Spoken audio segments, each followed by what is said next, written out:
Vamos a seguir con el tema de AINES.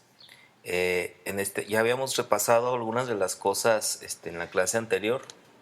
Ahora vamos a ir un poquito más adelante.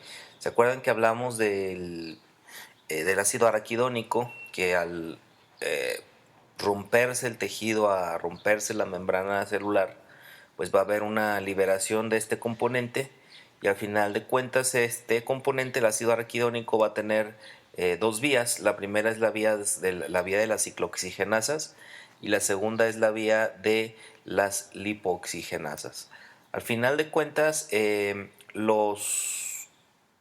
vía de las ciclooxigenasas nos va a llevar a la producción de estas proteínas. Dijimos que son las prostaglandinas, que son factores que van a generar una estimulación de las células, que en este caso, si estamos hablando de una lesión, ¿sí? Las células que están afectadas en ese momento. Ya habíamos dicho que las prostaglandinas se encuentran en todo el cuerpo, y que todo el tiempo están haciendo un proceso de remodelación tisular.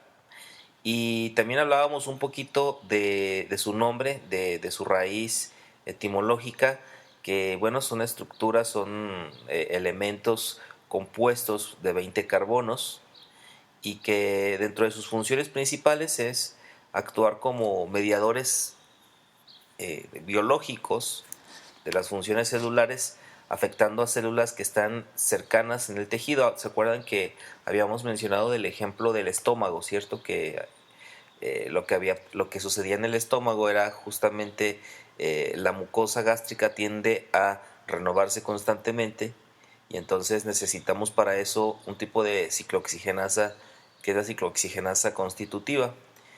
También hablábamos pues de que las prostaglandinas también estimulan la vasodilatación y la migración de otros factores proinflamatorios y de células eh, inmunológicas, como los glóbulos blancos, que van posteriormente también a formar parte de este proceso de inflamación y de protección al cuerpo.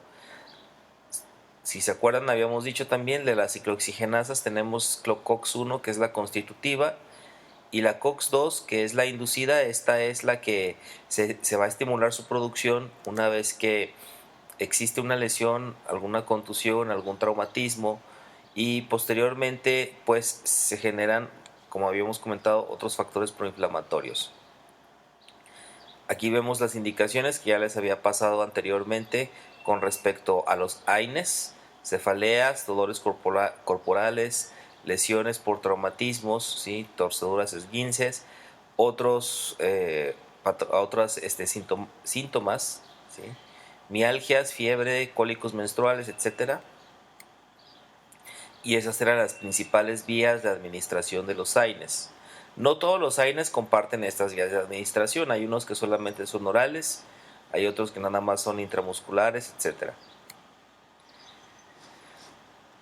Con respecto a los cuidados, habíamos dicho que en general los AINES no deben estarse consumiendo de manera frecuente debido a los daños orgánicos, como comentábamos, especialmente aquellos AINES que no son selectivos, que pueden ir y pegarle tanto a la ciclooxigenasa constitutiva como a la ciclooxigenasa inducida.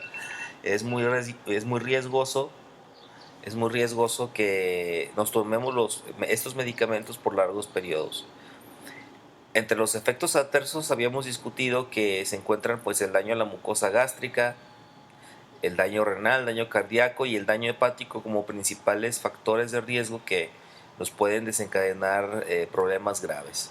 Entonces comentábamos en términos pues terapéuticos ideales, ¿sí? Los aires no se deberían tomar por más de 3 días para fiebre y no más de 10 días para dolor e inflamación.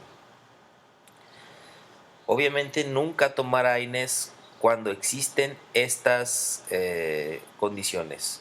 No vamos a tomar antiinflamatorios no esteroideos cuando haya sospecha de embarazo, de lactancia, o que la paciente esté lactando, a menos que sea indispensable la indicación. en caso de alergia obviamente de alguno de los componentes, y evitar tomar más de un AINE al mismo tiempo. Acuérdense que los AINES, no porque yo me tome dos antiinflamatorios esteroideos al mismo tiempo significa que voy a acelerar el proceso, voy a incrementar el efecto. De hecho, es una pésima idea dar más de un AINES, de un antiinflamatorio no esteroideo en la misma receta. Por el contrario, si yo doy más de un antiinflamatorio no esteroideo, voy a estar haciendo que estos dos medicamentos generen un efecto antagónico entre sí. Entonces, por ningún motivo yo voy a dar más de un antiinflamatorio esteroideo al mismo tiempo. Es mejor combinarlo con otro tipo de analgésicos, con otro tipo de antiinflamatorios. Acuérdense que tenemos los esteroides, ¿sí? Las cortisonas. Tenemos también los analgésicos derivados derivados opioides, entre otras opciones. Y muy importante, especialmente en el caso de la aspirina, tener mucho cuidado en las indicaciones con los niños menores de 12 años. Eh, de hecho, la aspirina está contraindicada en menores de 12 años. Se presenta un síndrome que puede afectar inclusive el sistema nervioso y es bastante delicado utilizar este medicamento bajo esas condiciones. Finalmente, para terminar esta primera parte, bueno, sabemos que los antiinflamatorios no esteroideos son ampliamente utilizados para todas las indicaciones que habíamos comentado y además del factor antiinflamatorio y el analgésico, habíamos discutido que los AINES tienen otros dos efectos, que es el efecto antipirético, muy eficaz para el combate, bueno, se refiere justamente al combate de la fiebre, y también tienen efectos sobre la agregación plaquetaria. Y muy importante pues que la agregación plaquetaria, el medicamento que luego se utiliza por excelencia para evitar la agregación plaquetaria es la aspirina.